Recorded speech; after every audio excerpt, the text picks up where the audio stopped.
Hello दोस्तों, आपके अपने यूट्यूब चैनल अविंद्या पाठशाला में आपका बहुत बहुत स्वागत है। दोस्तों, आज हम लोग पढ़ेंगे कक्षा 10 विज्ञान के आपके बोर्ड एग्जाम में आने वाले महत्वपूर्ण प्रश्न। इसके पहले एक वीडियो हम लोग दर्पण के सभी प्रश्न देख चुके हैं। ये दूसरा क्लास है, इसमें हम लोग पढ़ेंगे आज प्रकाश के अपवर्तन और लेंस से संबंधित आपके एग्जाम में बनने वाले सभी महत्वपूर्ण प्रश्नों को। ठीक है, चलिए शुरुआत करते हैं। पहले क्वेश्चन से दिया है, देखिए, वायु के सापेक्ष कांच का अपवर्तनांक 3/2। ठीक है, पहले लिखना सीख जाइए। लिखेंगे कैसे हम लोग? वायु के सापेक्ष कांच का अपवर्तनांक यानी ANG दिया है, 3/2 दिया है इसका मान। आगे क्या बोला है? तो कांच के सापेक्ष वायु का अपवर्तनांक क्या होगा? इसका उल्टा पूछ दिया आपसे, कांच के सापेक्ष वायु का अपवर्तनांक क्या होगा? जिसके सापेक्ष कहता है उसको आगे लिखते हैं। ठीक है, इसका मान पूछा है तो फार्मूला क्या हो जाएगा? GNA बराबर, इसका उल्टा करेंगे, माध्यम चेंज कर देंगे तो हो जाएगा ANG। ठीक है, ANG का मान दिया कितना? 3/2। ये 2 चला जाएगा ऊपर, आंसर क्या हो जाएगा? 2/3। देखते हैं कौन सा ऑप्शन दिया है, तो ऑप्शन नंबर C। ठीक है, ध्यान देना आपको, ऑप्शन नंबर C। तो इसका आंसर क्या हो जाएगा? 2/3। ठीक है, नेक्स्ट इसे थोड़ा हाईलाइट कर देते हैं, 2/3। अगला है, यदि दो माध्यमों के पृथककारी पृष्ठ पर प्रकाश की एक किरण लंबवत आपतित होती है तो अपवर्तन कोण का मान क्या होगा? देखिए, प्रश्न में कहा है कि दो माध्यम है। ठीक है, मान लीजिए एक पृष्ठ खींच देते हैं। ठीक, एक ये माध्यम हो गया, माध्यम फर्स्ट, ये माध्यम सेकेंड। प्रश्न में कहा है कि दो माध्यमों के पृथककारी पृष्ठ पर प्रकाश किरण लंबवत आपतित होती है। जब लंबवत आपतित होगी, ठीक है, तो वो सीधे इसी इसी एंगल पे चली जाएगी, तो अपवर्तन कोण का मान क्या होगा? ठीक है, जब लंबवत आपतित होगी तो थोड़ा भी विचलित नहीं होगी। आप लोग पढ़े हैं, जब मान लीजिए सघन से विरल में आती तब क्या होती है, विरल से सघन में आता है तो क्या होता है, इसको थोड़ा सा देख लीजिए। मान लीजिए दो माध्यम में, पहला माध्यम सघन है और दूसरा माध्यम विरल है, तो जब कोई प्रकाश किरण ऐसे आपतित होगी तो सघन से विरल में आएगी तो विलंब से दूर हट जाती है। यही उल्टा कह दें कि ऊपर का माध्यम विरल हो, नीचे का माध्यम सघन हो, तो क्या होगी?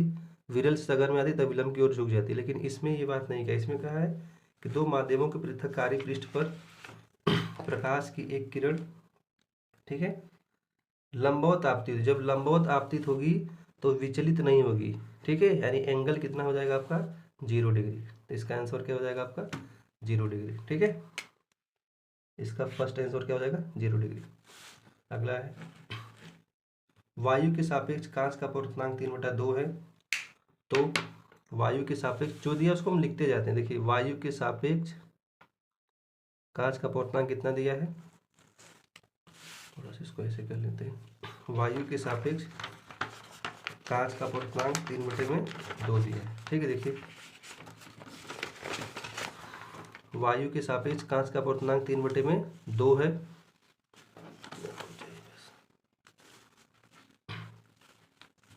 थोड़ा सा बस, वायु के सापेक्ष कांच का अपवर्तनांक 3/2, तो लिख लेते हैं ANG का मान कितना दिया है? 3/2 दिया है। तो वायु में प्रकाश की चाल, ठीक है, वायु में प्रकाश की चाल C का मान कितना दे दिया है? देखिए, निर्वात में या वायु में प्रकाश चाल होता है 3×10⁸ दिया भी है। तो कांच में प्रकाश की चाल क्या होगी? एक फार्मूला होता है, N बराबर C/V। इसका दिया अपवर्तनांक दिया कितना दिया है? 3/2। C का मान दिया है 3×10⁸। आपसे यही पूछा है, चाल ये होती माध्यम में, तो कौन सा माध्यम दिया? कांच वाले में। ठीक है, इस 3 से 3 कट जाएगा, इसका गुणा इधर कर देंगे, तो कांच में प्रकाश की चाल कितनी जाएगी? 2×10⁸ मीटर पर सेकेंड। ऑप्शन मिला लेते हैं। पहला ही ऑप्शन देखिए दिया है 2×10⁸ मीटर पर सेकेंड। ठीक है, तो इसका आंसर क्या हो जाएगा? फर्स्ट, ये वाला इसका क्या हो जाएगा आपका आंसर? 2×10⁸ मीटर पर सेकेंड। नेक्स्ट क्वेश्चन है, कांच का अपवर्तनांक अधिकतम होता है, किस रंग के लिए अधिकतम होता है? ठीक है, देखिएगा तो कांच का अपवर्तनांक बैगनी रंग के लिए अधिकतम होता है। ठीक है, याद रखिएगा बैगनी रंग के लिए अधिकतम।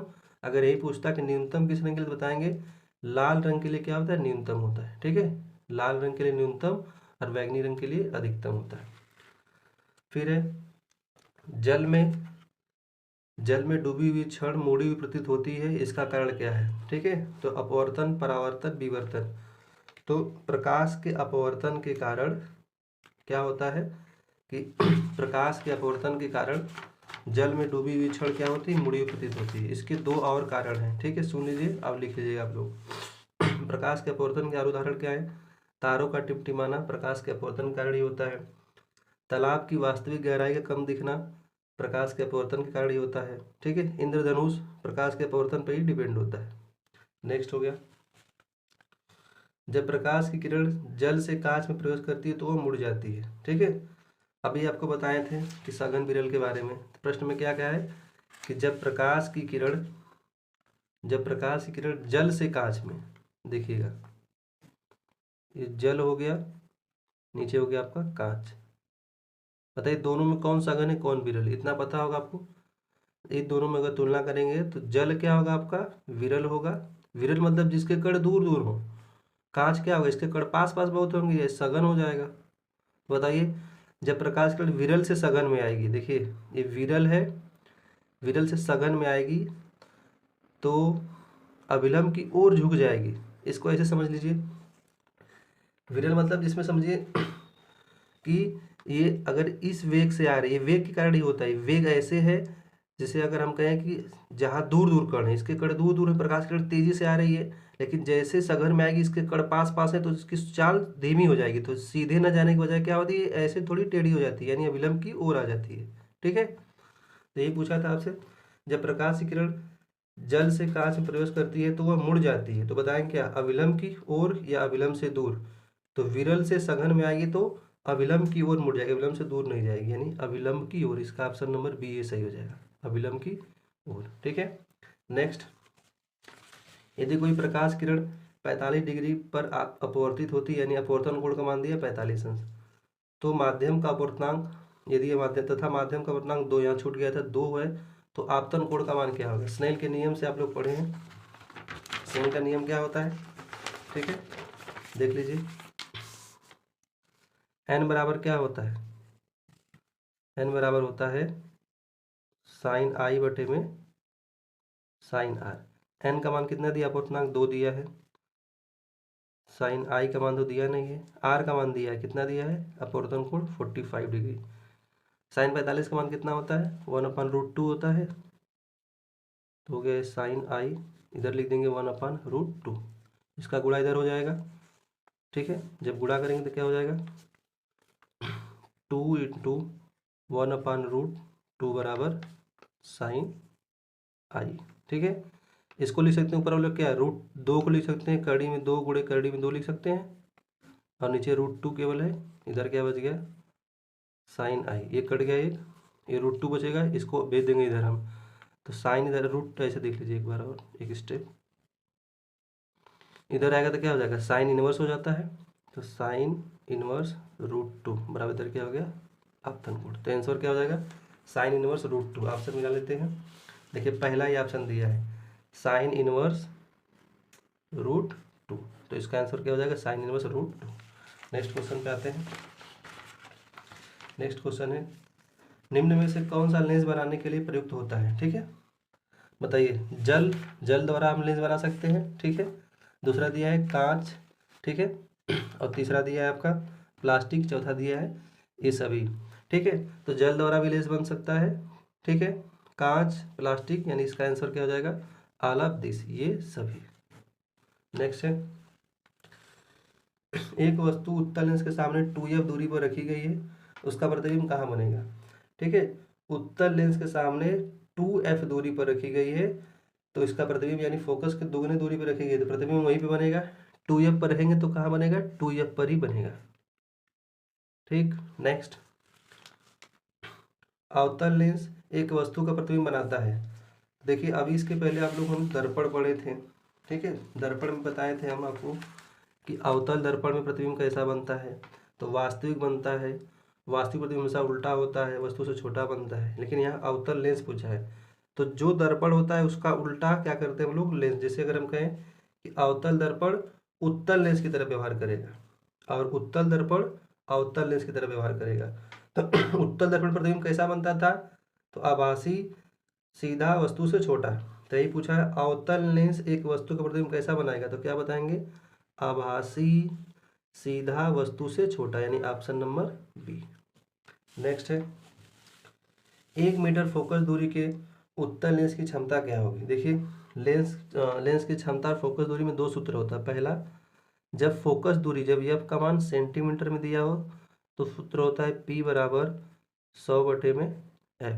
वही जब दिया हो F का मान मीटर में तो सूत्र क्या होता है, P बराबर 1/F। ठीक है, देखिए पूछा क्या है इसमें आपसे 1 मीटर, मीटर में दिया है 1 मीटर उत्तल लेंस की क्षमता क्या होगी। ठीक है, फोकस दूरी वाले, तो चिन्ह का ध्यान देना है आपको। उत्तल लेंस की फोकस दूरी क्या होती है, धनात्मक होती है, तो रख देते हैं यहाँ पे इसी वाले मीटर वाले में 1/1, तो क्या हो जाएगा 1 डायोप्टर।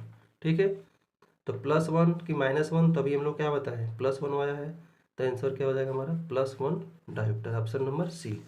नेक्स्ट है, अगला क्वेश्चन है, 50 सेमी फोकस दूरी के अवतल लेंस की क्षमता क्या होगी। ठीक है, 50 सेमी फोकस दूरी के अवतल लेंस की क्षमता क्या होगी। इसको सही कर लेते हैं। देखिए 50 सेमी फोकस दूरी के अवतल लेंस की क्षमता क्या होगी। अब सेंटीमीटर में दिया तो सेंटीमीटर वाला सूत्र P बराबर 100/में F। अवतल लेंस का है तो अवतल लेंस की फोकस दूरी माइनस में होती है, ध्यान दीजिएगा, तो 100/में यहाँ क्या लिखेंगे -50, काट देंगे तो -2 डायोप्टर, 50 गुना 100 यानी -2 डायोप्टर, ऑप्शन नंबर ए। ठीक है, -2 डायोप्टर। अगला है, एक उत्तल लेंस की क्षमता दो, अब देखिए क्षमता दे दिया है, P का मान दे दिया है, जो उत्तल लेंस की क्षमता धनात्मक की होगी, P बराबर कितना दिया है 2 दिया है, 2 डायोप्टर। पूछा है इसकी फोकस दूरी क्या होगी, तो अब आता है हम बताएं दो फार्मूला, एक तो मीटर वाला एक सेंटीमीटर वाला। तो आपको ध्यान देना ऑप्शन में क्या दिया था, ऑप्शन में सब सेमी दिया है तो सेमी वाला लगा देंगे, तो P बराबर 100/में F। P का मान दिया है 2 बराबर 100/में F का मान पूछा है, इसको यहाँ ला देंगे, इसको नीचे कर देंगे, यानी F बराबर क्या हो जाएगा 100/2, काट देंगे तो 50 सेंटीमीटर। चिन्ह का ध्यान देना, चिन्ह क्या होगा धनात्मक, ऑप्शन नंबर बी आपका सही है बिल्कुल। ठीक है, नेक्स्ट, उत्तल लेंस का प्रयोग किया जाता है। ठीक है, उत्तल लेंस का प्रयोग किया जाता है दूरदर्शी में, सूक्ष्मदर्शी में, दूरदृष्टि दोष निवारण में। ठीक है, तो उत्तल लेंस का प्रयोग दूरदर्शी में भी होता है, सूक्ष्मदर्शी में भी होता है, दृष्टि दोष निवारण में कौन से में, तो दूरदृष्टि निवारण में भी होता है। और कहाँ होता है, फोटोग्राफिक कैमरे में भी इसका प्रयोग करते हैं, मानव नेत्र लेंस में भी इसका प्रयोग होता है। यानी यहाँ पे तो तीनों ऑप्शन सही है, तो all of this, option number D होगा जो बताएंगे उपयुक्त सभी, तीनों में इसका प्रयोग होता है। नेक्स्ट है,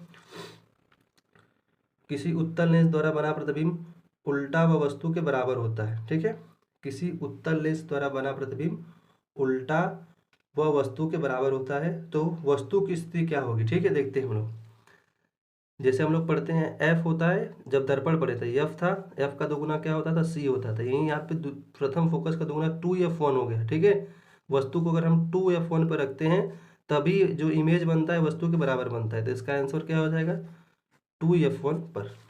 नेक्स्ट है,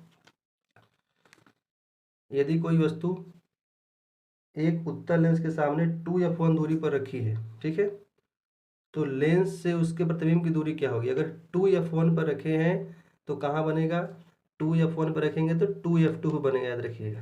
ठीक है, 2F2, यदि कोई क्या कहा था उत्तल लेंस के, उत्तल लेंस है ना, 2F1 दूरी पर रखें तो कहाँ बनेगा इसका प्रतिबिंब, तो 2F2 पर बनेगा। नेक्स्ट क्वेश्चन देखते हैं इसके बाद,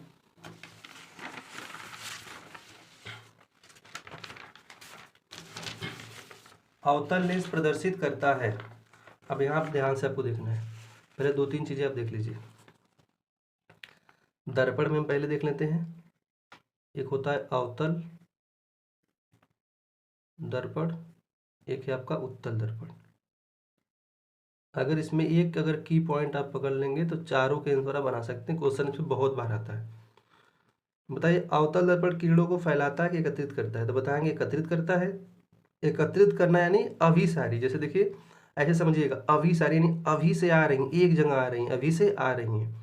अभिसारी मतलब, फिर से बोलिए, अभिसारी मतलब अभी से आ रही हैं। यानी अवतल दर्पण की प्रकृति कैसी होती है? तो ये अभिसारी प्रकृति का होता है। और उत्तल दर्पण क्या होता है? तो अपसारी, किरणों को फैलाता है यानी अपसारी। अभी कुछ टाइम पहले हम आपको बताए थे कि अवतल दर्पण किस लेंस की तरह कार्य करेगा? तो उत्तल लेंस की तरह। ठीक है, ये उत्तल लेंस की तरह कार्य करेगा। तो उत्तल लेंस की प्रकृति क्या होगी? जिससे प्रकृति इसकी होगी, यानी उत्तल लेंस की प्रकृति भी क्या होगी? अभिसारी। और उत्तल दर्पण किस लेंस की तरह कार्य करेगा? तो बताएंगे अवतल लेंस की तरह कार्य करेगा। तो अवतल लेंस की प्रकृति क्या हो गई? तो अपसारी। पूछा गया था अवतल लेंस प्रदर्शित करता है, तो क्या बताएंगे? अपसारी प्रकृति प्रदर्शित करेगा। ठीक है, याद हो गया। चाहे दर्पण से पूछे चाहे लेंस से पूछे, बस एक याद रखिएगा कि अवतल दर्पण अभिसारी का होता है, तो अभिसारी का फिर उत्तल क्या हो जाएगा? अपसारी, फिर लेंस इसका उल्टा होता है। तो यहाँ से कर लेंगे आप। फोटोग्राफिक कैमरे में अगला है, फोटोग्राफिक कैमरे में लेंस का प्रयोग। अभी देखिए बताए थे कि फोटोग्राफिक कैमरे में भी कौन सा लेंस लगता है? तो उत्तल लेंस लगता है। ठीक, इसीलिए कहते हैं दोस्तों कि आप एक एक क्वेश्चन कितना याद करेंगे? अगर रिलेट करके पढ़ेंगे तो बहुत सारे क्वेश्चन आप बना सकते हैं। मानव नेत्र का भाग है दृढ़ पटल, आइरिस, पुतली, ये सभी। देखिए दृढ़ पटल होता है ही मानव नेत्र में, आइरिस होता है जो आंखों को रंग प्रदान करता है, पुतली है, ये सभी। तो इसका आंसर क्या हो जाएगा? यानी ये सभी आंख के नेत्र के सभी भाग हैं, तो ऑल ऑफ दिस, ये सभी। नेक्स्ट है नेत्र लेंस होता है। देखिए फिर वही क्वेश्चन घुमा के दिया है, अभिसारी, अपसारी, उत्तल व अवतल। अभी बताए थे हम कुछ टाइम पहले कि उत्तल लेंस का प्रयोग नेत्र लेंस में भी होता है। तो उत्तल लेंस की प्रकृति क्या बताए थे? देखिए उत्तल लेंस की प्रकृति क्या बताए थे कि जो अवतल दर्पण की प्रकृति होगी, यानी उत्तल लेंस कैसा होता है? तो अभिसारी होता है। तो प्रश्न पूछा था मानव नेत्र का भाग, सॉरी, नेत्र लेंस होता था, क्या बताएंगे? अभिसारी प्रकृति का होता है। आंसर क्या होगा इसका? अभिसारी प्रकृति। मानव नेत्र द्वारा किसी वस्तु का प्रतिबिंब बनता है। तो मानव नेत्र द्वारा प्रतिबिंब कहाँ बनता है? रेटिना बनता है। कार्निया पर नहीं बनेगा, आइरिस पर नहीं बनेगा, पुतली नहीं, कहाँ हो जाएगा? रेटिना बनता है। ठीक है, इसी में दो चीजें हैं। अगर अगर उसको दूर दृष्टि दोष है तो रेटिना के पीछे बनने लगता है, और निकट दृष्टि दोष तो रेटिना के आगे बनता है। ठीक है, प्रश्न पूछा है यहाँ पे, देखिए मानव नेत्र में रेटिना पर बनने वाला प्रतिबिंब कैसा होता है? तो उल्टा बनता है। याद रखिए उल्टा बनता है, लेकिन यहाँ देखिए उल्टा होता है, परंतु मस्तिष्क अनुभव के आधार पर हम लोग उसको सीधा दिखाई देता है। तो रेटिना पे इमेज वास्तव में तो उल्टा बनता है, लेकिन हमको सीधा प्रतीत होता है। ठीक है, हम उसको सीधा फिर मस्तिष्क अनुभव के द्वारा सीधा देख लेते हैं। स्वस्थ आंख के लिए स्पष्ट दृष्टि की न्यूनतम दूरी पूछे या वह है कि निकट बिंदु की दूरी, तो बताएंगे 25 सेंटीमीटर। निकट बिंदु की दूरी क्या होती है? 25 सेंटीमीटर। और दूर बिंदु की दूरी बताएंगे तो अनंत होता है। तो क्या पूछा था? न्यूनतम दूरी, तो बताएंगे 25 सेंटीमीटर। नेक्स्ट है निकट दृष्टि दोष से पीड़ित व्यक्ति के लिए, निकट दृष्टि दोष से पीड़ित व्यक्ति के लिए चश्मे में प्रयुक्त लेंस। दो चीजें हैं, एक निकट दृष्टि दोष होता है, एक दूर दृष्टि दोष। याद रखिएगा, पहले दूर को देखते हैं, दूर, और एक हो गया निकट। थोड़ा सा आपको ट्रिक टाइप याद रखना है। दूर बोलने में देखिए ऊ आ रहा है, दूर ऊ आ गया, यानी इसके निवारण के लिए उत्तल लेंस। अगर ऐसे याद करेंगे तो आप इसको याद कर सकते हैं, तो इसमें बहुत कन्फ्यूजन होता है। और निकट के लिए तब क्या हो जाएगा? अवतल लेंस। ठीक है, दूर दृष्टि दोष होता क्या है? जिसमें दूर की वस्तु तो दिखती है, निकट की नहीं दिखती। और निकट दृष्टि में निकट की दिखेगी लेकिन दूर की नहीं दिखेगी स्पष्ट। ठीक है, तो दूर दृष्टि के लिए उत्तल लेंस का प्रयोग करेंगे निवारण में, और निकट दृष्टि में अवतल। तो पूछा क्या था? निकट दृष्टि पूछा है, तो कौन सा लेंस लगाएंगे बताइए? अवतल। दूर बोलेगा तो दूर ऊ बोल देंगे, ऊ मतलब तब उत्तल होता है। यहाँ पे कौन सा लेंस लगेगा? तो अवतल लेंस। नेक्स्ट है दूर दृष्टि दोष के कारण प्रतिबिंब बनता। भी कुछ टाइम पहले बताए थे कि अस्पष्ट दृष्टि रहेगी। ठीक है, यानी स्वस्थ आंख रहेगा तो रेटिना बनेगा। दूर दृष्टि हो जाएगी तो रेटिना से पीछे बनेगा। दूर दृष्टि के लिए रेटिना से पीछे, यानी कोई व्यक्ति अगर दूर दृष्टि दोष से पीड़ित होता है तो उसका प्रतिबिंब कहाँ बनता है? रेटिना के पीछे बनने लगता है। वही कहें कि निकट दृष्टि दोष से पीड़ित है तो रेटिना के आगे बनने लगता है। ठीक है, तो ये थे आज के हमारे 25 क्वेश्चन। ये दूसरी क्लास थी हम लोग की। इन सभी 25 क्वेश्चन को एक बार फिर से आप रिवाइज कर लीजिएगा। और इतना आप भरोसे के साथ कह सकते हैं आपको कि ये आपके एग्ज़ाम की दृष्टि से बहुत ही महत्वपूर्ण प्रश्न है, और इनको आप रिवाइज एग्ज़ाम से पहले एक बार जरूर रिवाइज करके अच्छे से जाइएगा। मिलते हैं फिर अगले क्लास में। अगर आप लोग ज़रूर बताइएगा कि वीडियो कैसी लगी। ठीक है, तब तक के लिए आपको बहुत बहुत धन्यवाद।